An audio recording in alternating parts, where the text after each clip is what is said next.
Good afternoon, Alex Cole. Welcome to Thursday, June 16th, 2022, for the weekly installment of the GoNoGo Show. How you doing, my friend?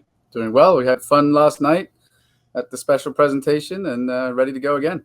Yeah, that was a great hour, hopefully, for all of you watching this on StockCharts TV. You were able to tune into that. If not, it was recorded. Lucky you. You can check that out in your free time. And for those of you who are watching on YouTube, thanks so much for checking out this show. It airs weekly, Thursday afternoons at 3:30 p.m. And last night's special, Beat the Benchmark, is also available on our website, www.GoNoGoCharts.com, in our education section. So check that out. Alex, it's been a wild ride in the markets. A lot of panic selling over the last 5 days. And of course, yesterday's big announcement from the FOMC, a hike of 75 basis points, seemed to calm investors a little bit. Certainly the anchors on CNBC breathed a sigh of relief that potentially the Fed would be doing something about inflation. But let's turn to the GoNoGo charts and just see what has changed, starting with the GoNoGo cross-asset heat map. Looking at those big, broad trends. I think it's interesting that, people breathed a bit of a sigh of relief, but really the reason for that 75 point hike was that things are bad. So, you get that little bit of relief that, okay, the Fed is doing something, but they're doing something because they're trying to get their hand on inflation and what's happening. So today, a bit of a reaction then against that. So top panel, S&P, strong no-go. Treasury bond prices, strong no-go. Commodities in the dollar, that's where the go trends have been. That's where they still are. Painting aqua bars today and commodities for the last few days, but that's where the go trends are. And Bitcoin, as I'm sure everybody knows, has taken a bit of a tumble. Again, yesterday tried to rally, but today, as we speak, gone back down again. So Matt looks the same. Yeah, we're going to dissect a little bit of what folks have been referring to as yesterday's rally. Not much of a rally to speak of, but we talked a little bit on last night's special edition on these macro factors that we track using GoNoGo charts to understand the trend, the strength and direction. So let's turn to a chart of the TNX, the 10-year U.S. Treasury yield. As we're talking about a rising rate environment, obviously spurred even higher in the face of this runaway inflation. Fed trying to take steps to tamp down the inflation, obviously, by removing liquidity, higher rates as they stop their bond buying program. Alex, from a trend perspective on this daily chart of the TNX, what do you see? What are the three things that we always call out on a GoNoGo chart? Let's do it together. What's the trend? Trend is a strong go. The oscillator right now is at 3, so it's in positive territory, but no longer overbought and not quite at the zero line. And then third question always is what's happening around the zero line. And right now you can see we're falling towards it, but we're not there yet. We recently did break back above the zero line, which gave us this trend continuation green circle that spurred us on to these new highs. So the daily chart is just a strong go trend. It's been there since the beginning of the year. Mostly supported by the zero line. If you look at the oscillator in the lower panel, we dipped below. We saw a couple of amber bars as we retested this support. Now, this support might not look particularly well drawn here because it's drawn on our quarterly 25-year chart. I was going to say, it looks horizontal on this daily, Alex, but that's a downward sloping trend line, isn't it? It is amazing that it looks almost horizontal on this chart, but we broke above it. We retested it. We came back down to it with a few amber bars, and then we've bounced back up higher. So a strong trend on the daily. If you want me to zoom out, I can, I can show that quarterly Let's take a look at that long-term quarterly chart. Starting from my birthday in 1981, I think would be a great view. Even further. Yeah, you're not 25. I'm not quite 25. What am I doing? I should know better than that. Yeah, I've just lived a hard life. I actually am 25, but a lot of city miles on this engine. Look at how downward sloping that really is, but remember how horizontal it looked on that daily chart. So absolutely. So we're seeing a meaningful break. Incidentally, for those of you watching from around the world, these higher yields, the higher rates in Treasury bonds, is a global phenomenon. We're seeing that in Germany. We're seeing that in the UK. We're seeing that all around the world as central banks try to deal with the rising tide of inflation. Alex, let's turn our eye to another macro force, the U.S. dollar. Obviously, you and I work with a lot of institutional analysts and money managers, many of whom were looking at that rollover in May as the potential end to this dollar rally. So we don't try to predict the markets. We try to react responsibly to what the markets are telling us. Right now, what is the trend telling you for US dollar? Well, interestingly, it looks a lot like that rates chart since the beginning of the year. Strong go trend. We saw this correction against that go trend, strong enough to paint some amber go fish bars here. Oscillator did get below zero, but then tested the zero line and got back into positive territory. And what have we done here? We've made a new higher high. So when you're making higher highs and higher lows, you're in an uptrend. So this correction was quite significant and a little bit perhaps more drawn out than people expected, enough to give us these neutral bars. But on the when you take it to the basic trend identification, we've got higher highs, higher lows. We've got a new higher high, and now we've come off that, and we're looking at the oscillator coming towards zero. We'll look for support here. If we get it, then it'll be a higher low. Yep. Can't help but notice, right, the weight of the evidence, the checklist that we go through, trend conditions, still in a weak go, but still in that go trend.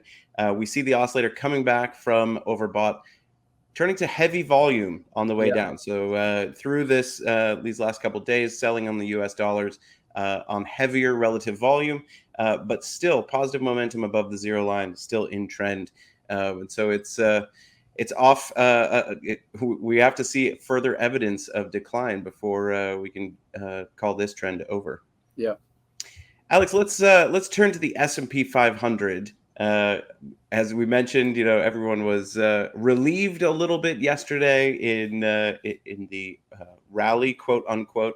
But just look at that strong purple no-go trend bar from Wednesday, June 15th.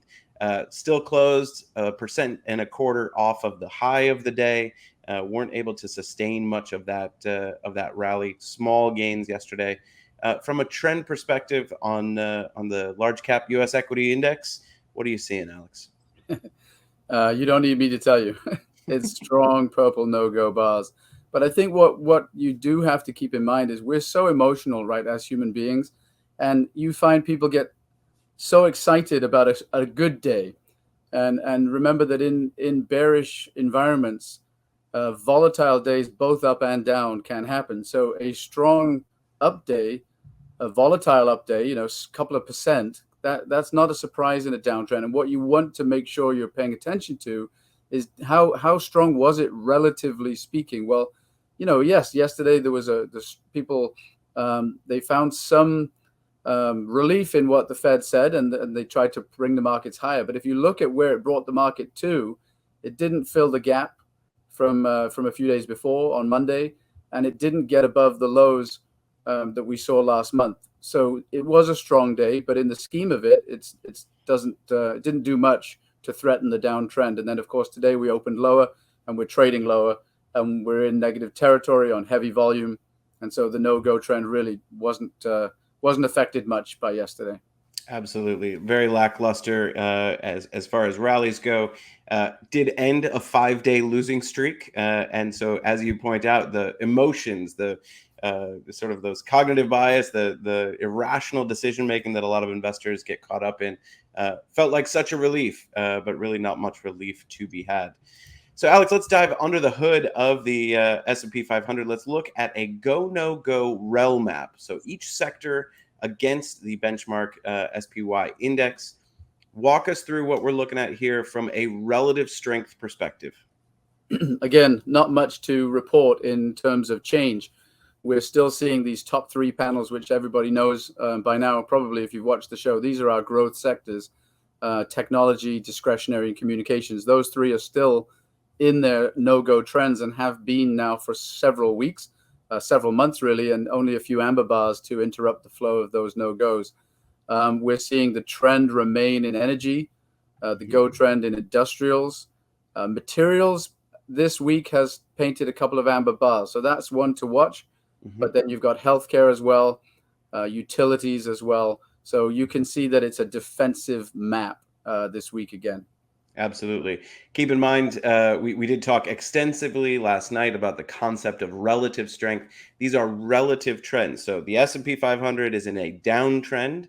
Areas of the market or sectors that are outperforming may also be, in an absolute basis, in a downtrend, but performing better than the index as a whole. So we want to hold leaders, short the laggards, or overweight, underweight, however you construct your portfolios.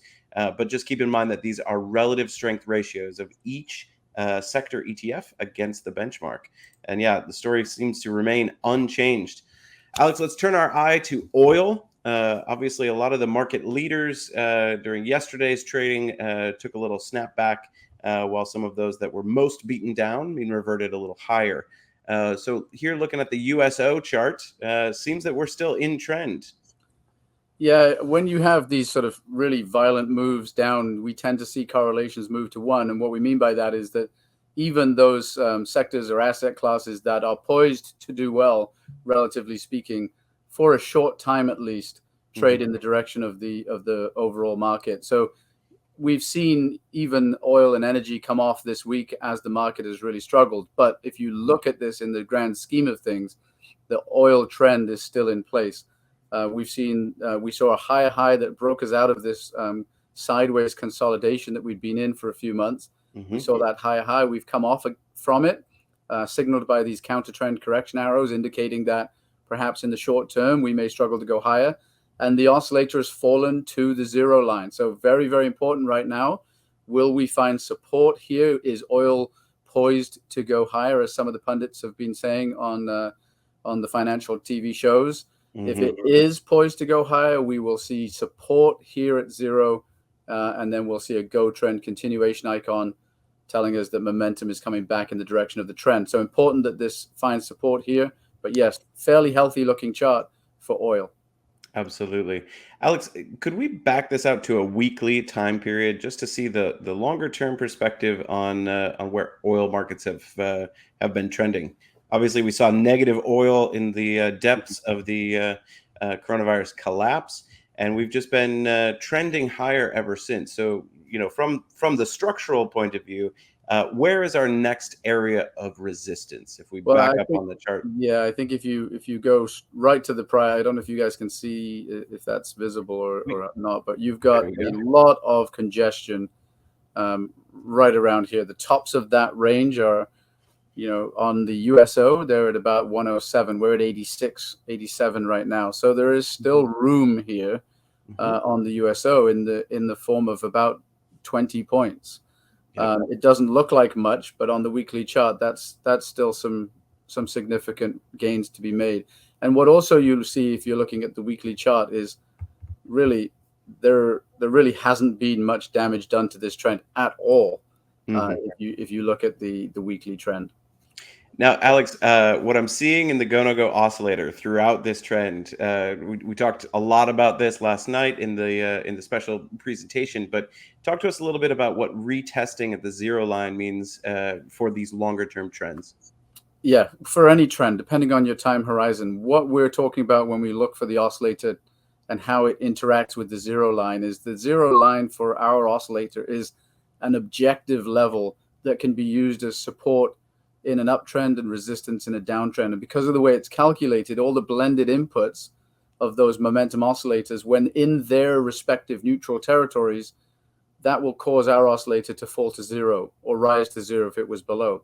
So what you end up with then is on every rally in price, yes, of course, you're going to get some overbought momentum because you've got healthy enthusiasm and excessive buying on these rallies. But when the price cools off, your momentum cools off, but it shouldn't go oversold. So as long as it's holding close to zero, you're going to then see a continued surge in the direction of the trend that it's in. And that's what these green circles represent.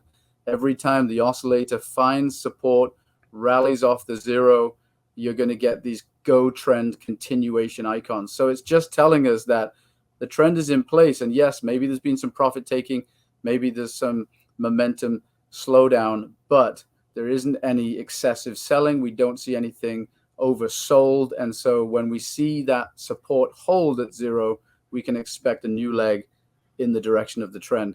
It's interesting. This would have been a squeeze, 9 times out of 10, but the oscillator fell to 1 and not 0. But you can look at this situation in a similar kind of way. Absolutely. Like traffic on the interstate, right? We get to 80 miles an hour and then we hit a congestion zone, find some traffic, everything slows down, and then when traffic frees up again, we're off to the races. So seeing that momentum hit the zero line but find support tells us there's some congestion. We're consolidating those recent price gains. Really fascinating to see that after that parabolic move in March, we didn't see prices crack back in the other direction. Consolidated, range bound for a time, but a series of higher lows, even as we waited to make a higher high. Just a beautiful classical technical pennant form there. And now we're in the breakout. That's fantastic, Alex. Real quick, let's just look at the sector of the S&P 500, the XLE. Obviously not entirely driven by the oil markets, but a large portion of the constituents. So what are you seeing from the equity perspective on the energy sector today, here on Thursday? There's a little weakness today now. So like you said, this is not just oil. Energy in general has been one of the strongest performers of the year, of course. And we actually see a nice trend that's emerged in terms of higher highs and higher lows. We're looking at this amber bar here, and we're going to try to see whether or not that leads to further deterioration in terms of painting no-go bars, or if it is a blip like it was before here. Again, because of just the general down day in equities today, everything struggling. But interesting to see that energy down more than the market on a percent basis.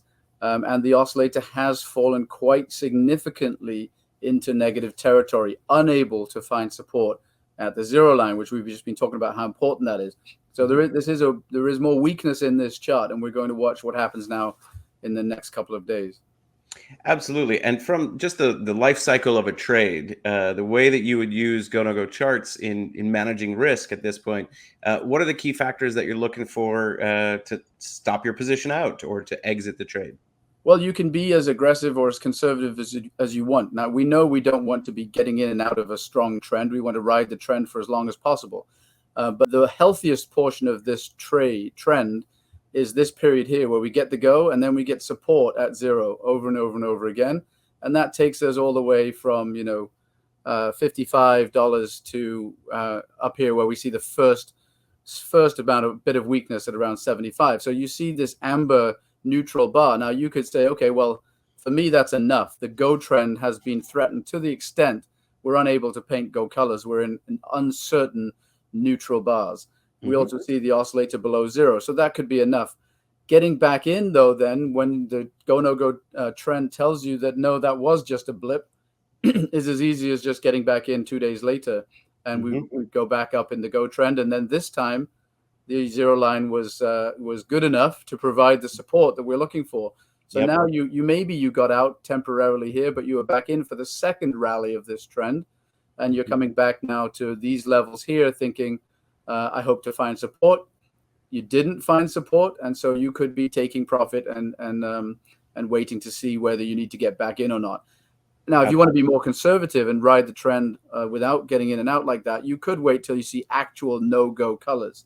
It's entirely possible that the amber go fish bars are followed by a return to the go trend or a new no-go. So you could, if you were being more conservative with your exits, wait until you saw the first of the no-go colors. But like I said, with amber and with the oscillator below zero, that could be enough for some people to be managing the risk that way. Absolutely. I think the point that you made just moments ago, really just want to put some emphasis on that. The psychology of trading is really it's aggravating, right? To sell out of an uptrend only to buy back in 2 days later. We know that that's difficult for human psychology to exit a trade and then to buy back in, potentially even a little bit higher. To be frustrated by missing that little bit of the move.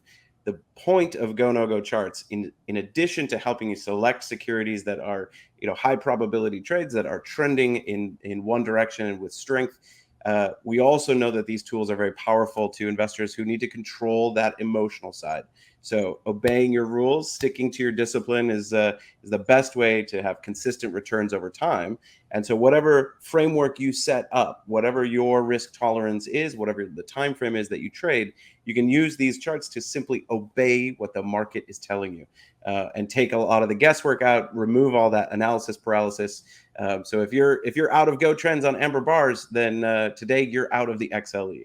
Yeah, and I think to the point, like if this becomes a situation where we get a few days or weeks of a no-go, but the structural longer term trend, as we saw on the weekly chart, is a go, you will get the opportunity to get back in fairly quickly when you see the trend color change back to go. And if this is a move, as many are saying, which could go to 125, 140, 170 because of the economic drivers of more expensive oil, then in the scheme of things, being out of the market for a couple of days and then getting back in won't really do too much damage. But it's that psychological desire to not sell and then buy back higher that keeps a lot of people from getting back into a trade that would work. Absolutely. And just for kicks, Alex, could we just see like an hourly chart here on the XLE? I don't know, for some of our listeners trading intraday and even much shorter periods than an hourly chart, they're going to see that there's a further weakness in the energy sector than there is in consumer discretionary or technology, which popped well yesterday.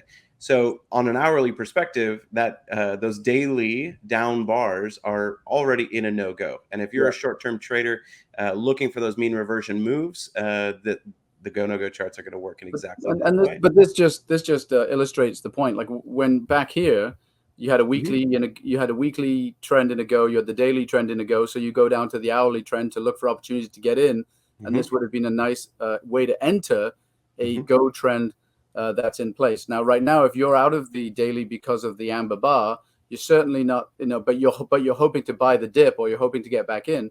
You're certainly not buying back in just yet, right? You see this no-go making lower lows and falling to new lows. And so even if you want to aggressively get back in a buy the dip opportunity, you're going to wait until you see something constructive on the shorter time frame chart, which certainly isn't happening yet. So, yeah. Excellent. Alex, let's take a look at a single security in the energy sector. Marathon Oil. I know we looked at Valero and some others last night and again this morning, holding their trend, but let's look at Marathon just as our example from GoNoGo Research, which went out to all subscribers on Monday. What are you seeing on the daily chart of Marathon Oil? And is there anything different from the sector ETF, the XLE? Yeah, no, MRO is moving very much in the same fashion as the sector. And you see the amber bar here. We're in a very, congested area of the chart in terms of buying and selling. So there's probably going to be some support in and around these areas, but you might want to not be part of that choppiness. And so we're in an amber bar on MRO, oscillator below zero, very similar to what we saw in XLE. Absolutely. And finally, in our last couple minutes of today's show, let's check in on our darling crypto markets, Alex. For those who are equity-only investors and struggling with some losses over the last few weeks, let's pour one out for our homies holding their Bitcoin. What are you seeing on this chart here, Alex? Well, like you said at the outset of this, what have we lost? 70% since the highs. We're at 20,000, and who knows where we can go from here. But I'm certainly not going to be interested in trying to pick up some Bitcoin until we see some reason to do so.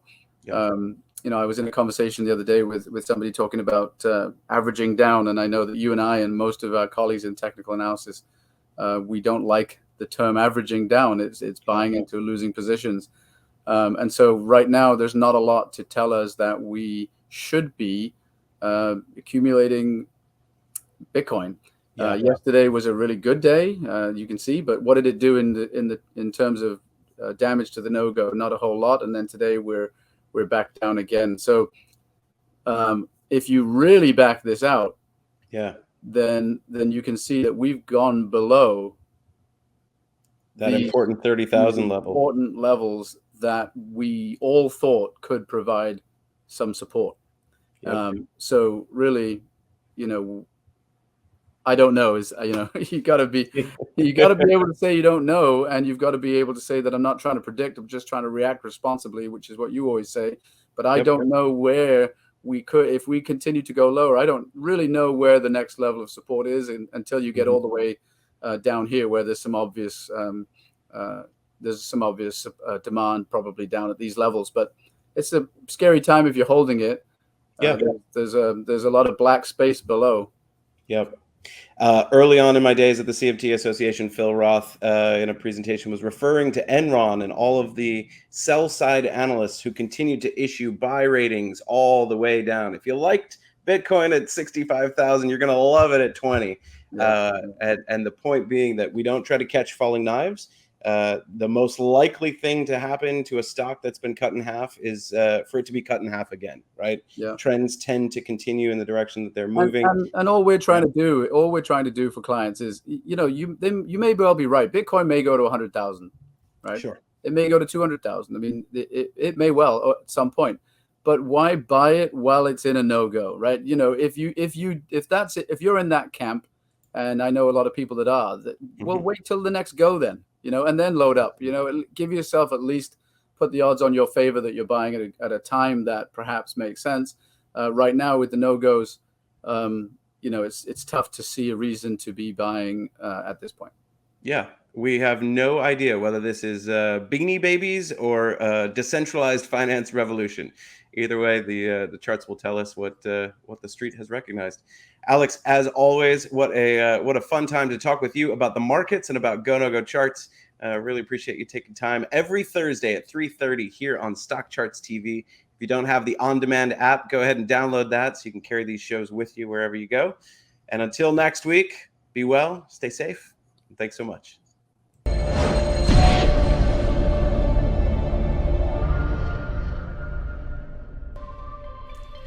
Hey guys, Dave Keller here with StockCharts.com. Thanks so much for watching our video. If you enjoyed it, and we hope you did, hit the like button right below. Also, we have so much new content every day. Consider subscribing to the channel. Just hit the subscribe button in the video or right below. Thanks for watching. Stay safe. Have a fantastic day.